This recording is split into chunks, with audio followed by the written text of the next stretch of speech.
Assalamu alaikum, I'm Aisha and you're watching SAMAA News. Here are today's headlines. Pakistan has been negotiating an expanded defence pact with Kuwait in exchange for energy cooperation and investment. According to 5 sources with knowledge of the talks remain at an early stage and could still be complicated by heightened tensions between the United States and Iran. A Pakistani security official said Kuwait's wish list includes everything, stressing that Pakistan isn't and cannot consider a deployment of combat troops at this stage.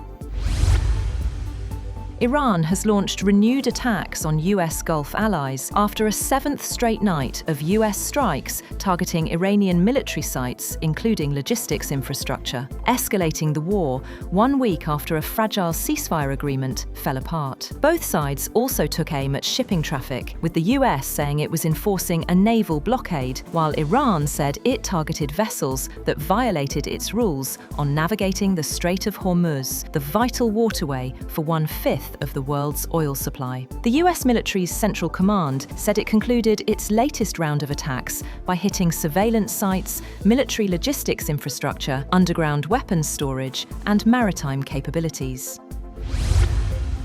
Iran has also issued one of its strongest warnings since the latest phase of the conflict began, saying it will launch a full-scale offensive if the United States continues its military campaign for another 2 to 3 days. Major General Mohsen Rezai, a senior military advisor to Iran's supreme leader, Ayatollah Mojtaba Khamenei, and a former commander of the Islamic Revolutionary Guard Corps, said Tehran is prepared to dramatically escalate the conflict if US attacks persist. At the same time, Iran's Islamic Revolutionary Guard Corps warned countries hosting US military forces to prepare for what it called a corresponding response.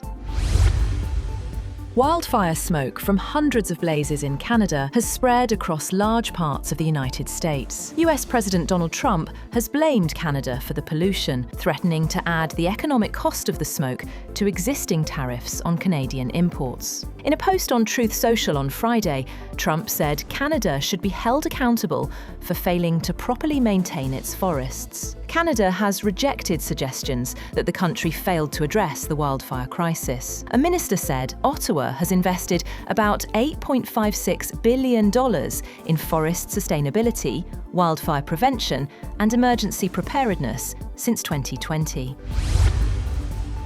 At least 14 Palestinians have been killed in multiple Israeli attacks across the Gaza Strip, including 8 mourners who died in a drone strike on a funeral procession in central Gaza. According to Palestinian health officials, the deadliest attack took place in the Al-Balata market area of the Nusayrat refugee camp, where an Israeli drone struck civilians gathered outside the Ahmad Yassin Mosque before a funeral procession. Al-Auda Hospital said 8 people were killed and at least 20 others were injured in the strike.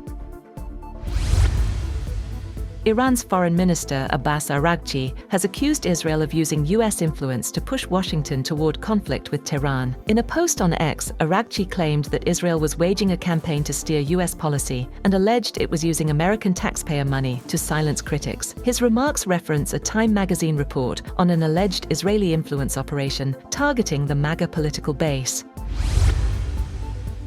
Apple has overtaken Nvidia to become the world's most valuable company, reshuffling the top ranks of tech heavyweights as investors reassess the outlook for artificial intelligence. Apple was last valued at $4.88 trillion as its shares held steady, while Nvidia was roughly at $4.86 trillion, following a 3.5% decline. For a company that was often seen trailing in the AI race, the milestone reflects Apple's efforts to establish itself more firmly among the sector's leading players and could shape how CEO Tim Cook's final months at the helm are viewed. That's all for now. For more updates, visit www.samaa.tv. Thank you for watching SAMAA News.